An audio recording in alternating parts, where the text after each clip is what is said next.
Hi everyone, welcome back to a new video.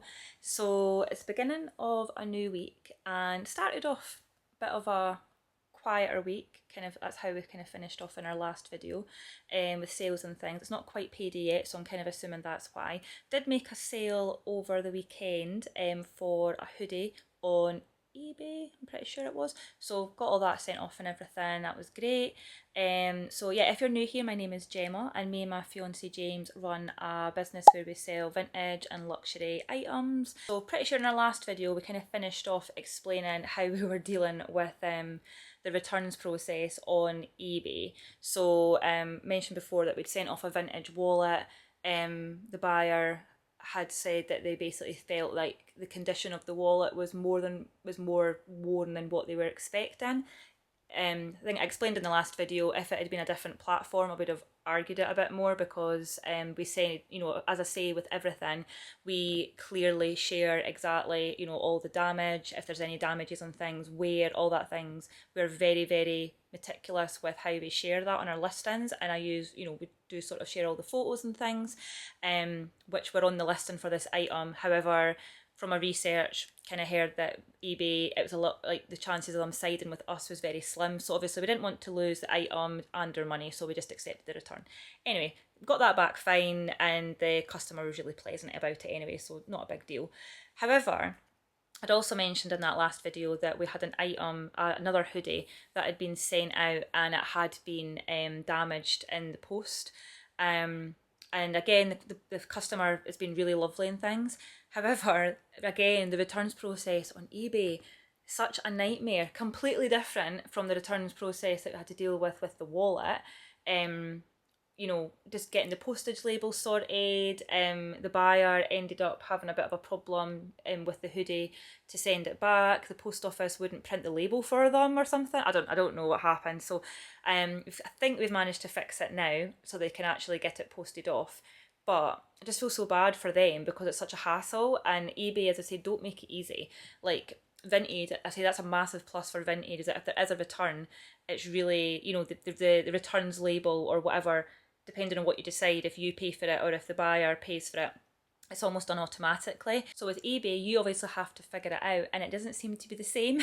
Like each time you do it, it's not just a process that you can kind of get used to doing. So yeah, it's been sorted now, so hopefully that's fine.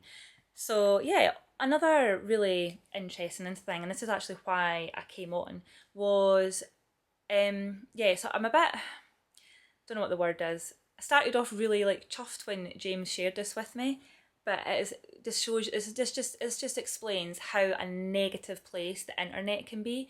So James sent me through a message basically saying that a customer who'd bought one of our items in our last video, so it's actually the Coach tote bag, had shared a really lovely positive review on her Facebook page. She must obviously share different, fashion related content over on our Facebook page. And again, another lovely thing is it was actually somebody on Vinted, totally unrelated to us, just messaged us and said, "Oh, I don't know if you know, but somebody's left you a really nice review on their Facebook page." So that was lovely of them to share that with us, to let us know, because we weren't even aware, because obviously we don't really have Facebook for our store, so she couldn't really tag us or anything like that. But obviously that was lovely of that person to tell us, and then lovely of the girl to actually share that with us, to actually share the review. And she seemed so happy with the item. Again, she made it very clear in the video that, there was wear on the corners, but it was expected. She was very, it was clear in the pictures, all the stuff that you want to hear in a review, which was great. And then obviously, as you do, you look at the comments and it just baffles me how people can turn something that is so nice and positive, and it's not even like she was asking for any of this kind of opinions or anything, but just some of the comments that people were saying. Like there was one person that Edward was like, "Oh, I wouldn't even pay £5 for that because of the damage." I'm saying the damage, the wear. Same with somebody made a comment about how it was packaged, which, by the way, I want to point out, I packaged this item in our last video, so I know how I packaged it, and I know that I think it was triple wrapped, I want to say, after what happened with the hoodie. Unfortunately, we didn't have any bigger boxes because when we moved back into our house, our stuff was in storage, and for some reason our large boxes have gone missing. I think they've been left at the storage facility. It's fine, but didn't think it was worth buying more bigger boxes because I think we literally have like 3 handbags for sale, and all our other items are like small purses, which we do put in boxes. So with this particular item, pretty sure I wrapped it in a bag, then I wrapped paper around it, like thick packing paper, and then it was put into another bag. So it was actually triple wrapped for this reason. And yeah, somebody basically just making a bit of a not a very nice comment about it being the way it was packaged. Whatever happened to that, if you can't say something nice, don't say anything at all. And as I said, I think the person who made the video was asking, oh, do you think this is a good buy for a Coach bag? Which I think is obviously why the other person said, I wouldn't buy that for a £5. But obviously, I mean, that's not very nice to even put on her video. But yeah, it just reminds me how negative people can be online. This started off being like a nice thing that I was really, excited about. And I thought like that actually when James sent it through to me, he's like, you should be proud because we'd been recognised for something really nice, that the person was pleasantly surprised, well, not pleasantly surprised, but was really happy with the item. And it was she showed how it was packaged and things like that, which was packaged really nicely. And then you still have people being negative and trying to almost like, I just find it, yeah, any sort of positive thing that somebody tries to share online, you always get people that are trying to tear it down and try to be negative. And yeah, it just makes me a little bit sad actually. And true human nature, even though there are nice comments and positives out of it, it's the negative ones you remember. And yeah, it's just not nice. So just very interesting start to the week. Hi again. So we're later on in the same week, and we're actually at the weekend. Has been a very quiet week sales wise. As I said, it's payday I think this weekend, so fingers crossed we might get a few more sales kind of over this weekend. But what I thought I could do, I'm going to do this in a little second. I'm going to take new pictures of some of our older items that we're wanting to kind of get shifted. So I thought I would share how we go about taking photos of things and just sort of like the things that we kind of do just to sort of try and make our pictures as good as possible. Obviously, this is, I'm not a professional photographer or anything, but this is just kind of what we do and what we sort of try to do with all our items. But before I go into doing that, just a little bit of an update on the Facebook video situation that I was talking about other day. So yeah, just a bit of a continuation of kind of what happened. Like ended up that the person who actually created the video ended up leaving a comment on her own video, kind of saying that basically, she was really happy with her item, she was happy with the buy, etc. She was happy with her bag and everything, and that she was actually very, surprised at how negative a lot of the people were being about her video and about, well, not so much about her video, about her bag and things. And that she said that basically she posted this video across various platforms, and the only platform that had negativity was Facebook. And I do think it's just the kind of people that are on Facebook. I think like I actually don't go on Facebook all that often, and the reason why I kind of avoid it is because I do find that people are really nasty on Facebook. And again, they're sort of commenting on things that are nothing to do with them. It obviously just pops up on their feed. And yeah, so I do avoid that platform. I don't find that's the case on the likes of Instagram, for me anyway, YouTube. I don't really go on TikTok. But yeah, just again, a few more people sort of making comments about saying that they felt the bag wasn't, worth very much. Even had somebody coming on and saying, that they sell, basically try to promote their own business a little bit. And it was, they didn't name their business or anything, but they were kind of saying, I sell much better items or much better bags on herself. I don't think she said say whatnot. Then they also mentioned whatnot. And I think that actually brings up quite an interesting point actually. So this person did mention something about, like, obviously you can find on, you know, places like Whatnot, potentially similar items that we're selling and other, you know, shops are selling for cheaper. And yeah, I do think that there is this little bit of a misunderstanding, I think, with some customers, that if they go on to, say, a store who's not a, you know, an auction type store like Whatnot or anything like that, that if they pay a certain price they're being ripped off. And obviously in the likes of Whatnot, you can, you know, get things for a lot cheaper. However, I feel like there needs to be an understanding of the fact that, you know, your time is worth something as a customer. So obviously if you're a customer, it's much quicker and easier for you to go on to, say, an online store or even a place like Vinted, find something and just buy it right away. Whereas you're having to spend a lot more of your time sitting through an auction, bidding, potentially waiting for the right thing to come up. And, you know, so, and obviously your time is worth something. And I do think that that's why you can often get good finds on Whatnot, because you're willing to spend your time and then some money, rather than you keeping all your time and then spending more money. So I find that a really interesting thing, that like some people do understand that, like they understand that the convenience is worth paying for, but then you do always get people who are just looking for a bargain no matter what, and they don't. I actually think, I mean, some people do understand they're spending their time searching for the right thing, but it's like if you go charity shopping, you know what I mean, you know, you're spending a bit more of your time, but you are probably going to find some really good bargains. But I do think there's a lot of people who they don't see that they're spending their time. And yeah, I just kind of thought that was an interesting point to point out, that, you know, some businesses, or some people might think some businesses are being they're pricing their items a little bit higher than places like Whatnot, but that's why. And I do feel like maybe some people don't quite understand that. Another thing as well that I kind of wanted to point out as well is that obviously different people value things differently. And, you know, some people, vintage things are just not for them. Like some people, they want something new. They don't want something that's been used by anybody, no matter what kind of brand or whatever it is. And that's okay. You know, that's totally fine. Everyone's got their own preferences. So normally I like to keep out of like Facebook arguments and things like that. However, somebody else kind of left a message implying that we had said it was vintage and it wasn't, like that we were just kind of putting the vintage label on it to make it seem a better buy or more unique or whatever. And obviously for me, I don't like it when people imply that something's not what we're saying it is. Like we try our very best to obviously check that things are vintage if we're saying they're vintage, and obviously we do make sure that it's authentic, like the brands are all authentic. We do buy from wholesalers who have been authenticated.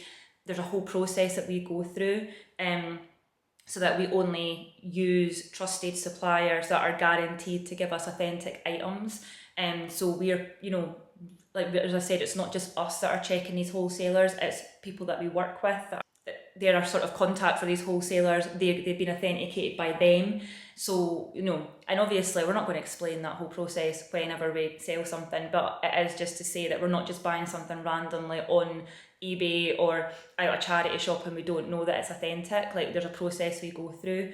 And obviously when we do sell things on Vinted and eBay and stuff like that, we're quite happy for people to get it sent off to be authenticated.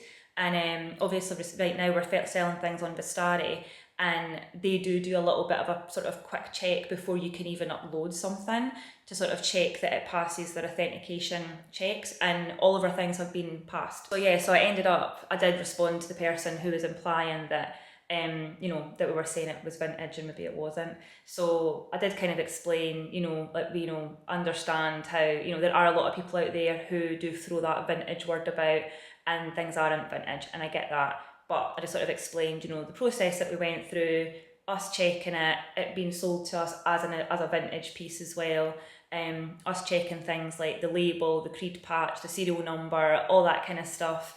And on top of that, you know, the style of it and just things like that, just having a bit of knowledge about what it should look like. And I was quite nice. I wasn't like nasty or cheeky or anything. And I kind of said, you know, obviously, again, a lot of people don't realise that things that are now early 2000s are classed as vintage, and I was like, oh no, it's a bit, you know, it makes us feel old that that's kind of the case. And obviously pointed out that, you know, vintage isn't for everybody, and that's totally fine. So yeah, so I kind of hope that kind of puts a lot of the sort of, I don't know, accusations, I would say, that was on that video. Honestly, I had people implying that it was, that, you know, that we were not being truthful about it being vintage. Even had somebody trying to imply it was fake, and and that wasn't even us that said to that person, it was actually the author of the video who said, no. And I can't remember exactly what she said, but she kind of like said, no, look, it's real. So all for a £30 bag. Like you would understand if it was like £300, but like at the end of the day, it's not even, I mean, I know obviously £30 is a lot of money, you know, it's all relative, isn't it? However, it's not like it's like a £3,000 or £300 bag. It's a pretty average price for a leather bag. Anyway, I'm going to stop talking about that now. I feel like I've ranted on about it enough. So yeah, so what I'm going to do is I'm going to go and grab our items that I'm going to photograph. I'm actually going to go and do it in the living room because we've got better light, and I'm going to talk about the types of things that we do to make our photos look as good as possible. So I've ended up deciding to actually do it in the kitchen because it's quite a dull day today. So any sun that we do get actually does come round the back of our flat and comes in this window.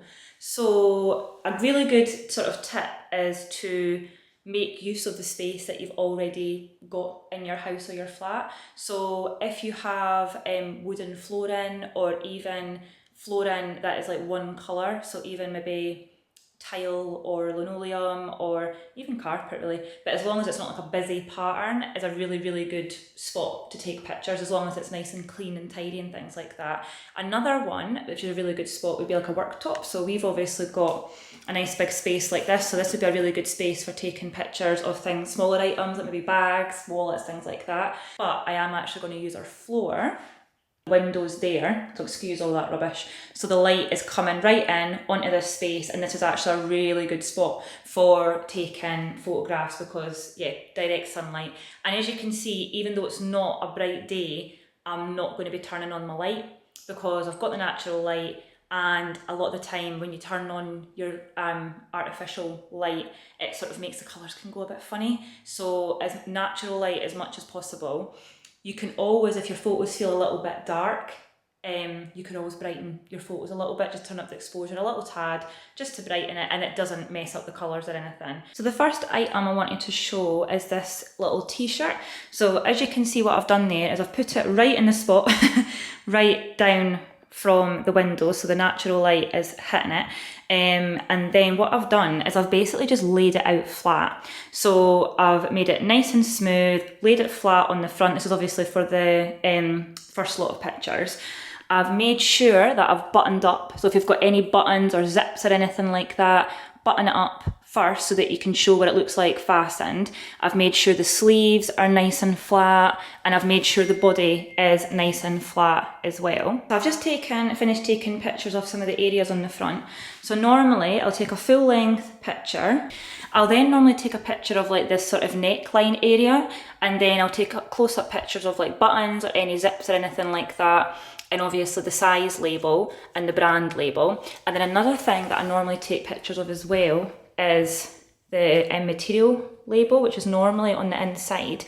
So I'll take a picture of that to kind of show what material the item is made of, and to show any like care instructions and things like that. And then I'll normally flip the item over, just like what I've done there, and then I'll take a picture of the full back area as well. And if there is any details on the back, like any designs or prints or the hood or anything like that, I'll take close-up pictures of that area as well. The next thing I wanted to show how we photograph is something with sleeves. So we've got a sweatshirt here, like a little quarter zip, and can you see how I've obviously laid it out flat, like what I did with the t-shirt. However, with the sleeves, what I did was I initially had them like this, like straight, and then obviously smoothed it out as much as possible, and then I kind of flip them in like that and then smooth it out. And I just feel like it looked better the first time, but you get the idea. It just looks a little bit nicer, a little bit more styled, and, you know, less kind of like flat out. What I usually try and do is the first picture I take is like this, and then I normally flip the sleeves out flat just so that you could see all of the sleeves. And I just feel like this kind of picture though is a little bit nicer, a bit more put together. And like before, I've totally zipped up the collar just so that they can see, you know, what it looks like zipped up. And I always make sure and just lie the zip like nicely, like don't just leave it like that or, you know, looking a bit messy. I try and make it sort of lie nice and flat like that. Obviously, you know, it's okay if there's a little bit of wrinkles in it. It's not going to be perfect, but as long as you can get it as smooth as possible, just so that it looks quite neat, that's kind of what you're aiming for. What I've also done here is I've taken some pictures with the collar unzipped. So I've unzipped it just to show, you know, it's quite good to think about how different ways that people might wear something. So it's the same with like maybe a jacket or a cardigan. You might want to show it all zipped up, buttoned up, but then you also want to show it unzipped, just so that people can imagine what it might look like styled in different ways. So I've unzipped it, taken a photo of that part, obviously taken a picture of the logo, and I've taken a close-up kind of picture of the strip detail on the sleeves. And then I've just gone ahead and taken a picture of the back as well. So those are the kind of things that we kind of do when we're taking pictures of like different tops, jackets, things like that. It's quite good to kind of, as I say, show how it can be worn. Obviously, if there's details like pockets, things like that, and then anything that's branded as well, making sure that you take pictures of all the logos. If there's logos like stitched on the item, or even the zips, if the zips have got the logos on them, make sure and take pictures of all of that stuff, no matter what brand it is, whether it's, you know, a high-end brand or whether it's a more kind of sort of everyday brand. And I'm going to actually show you a couple of things that I actually feel are absolute lifesavers when it comes to taking good pictures.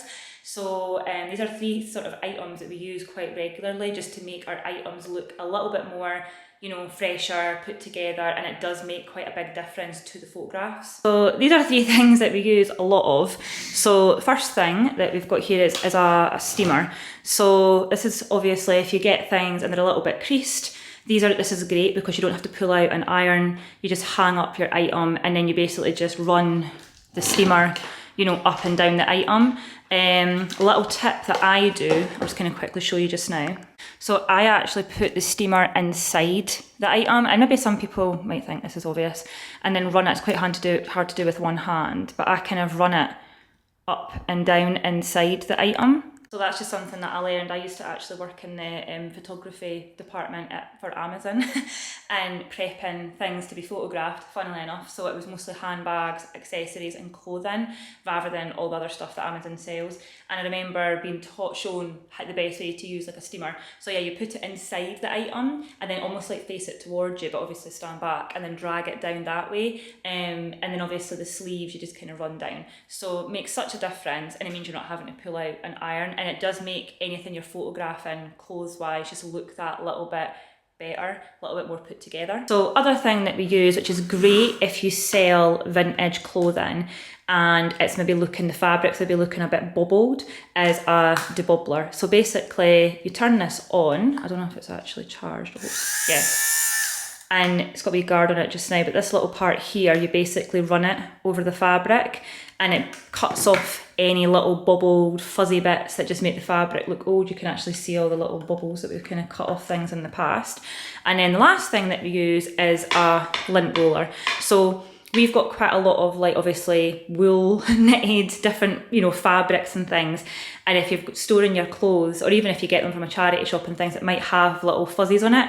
So again, for photographs, this is great for just running over the fabric and just getting rid of any fluff, fuzzies, dust, maybe if your hair's on it or anything like that that's just been in the air. It just gets rid of all of that and makes your fabric just look really nice and clean. So I've just finished photographing a few items that I'm kind of wanting to refresh the pictures for. So did about 10, 11 items. Still have quite a few more to go, but at least that'll kind of start us off. So yeah, if you're interested in seeing how we photograph things like bags and accessories, because obviously that's a little bit different than photographing clothing, just let me know in the comments below. I probably will share that at some point because it is quite useful to kind of know how to do that. But yeah, so I think what I'm going to do is go ahead and update those pictures, and then I'm going to go and edit this video. Now, something else that we've been working on this week is how to increase our traffic. We're really kind of wanting to get people going to our Shopify website rather than like eBay and Vinted and things. So over the next few weeks, that is kind of what our big focus is going to be. So obviously we're still going to be selling things like in the background, everything is all listed everywhere and stuff like that, but we're going to kind of shift our focus a little bit because we really do want people to be visiting us on our website instead, and that is going to be what we're going to be looking at over the next few weeks, like how we're going to make our website as good as it can be, different ways of driving traffic to our website. So just so you know, that's kind of what we're going to be probably sharing a little bit of over the next little while, as well as our sort of normal reselling behind the scenes stuff. So if you found this video useful or interesting, make sure and hit the subscribe button and turn on the notification bell so you don't miss any of our future videos, and we'll see you in our next one.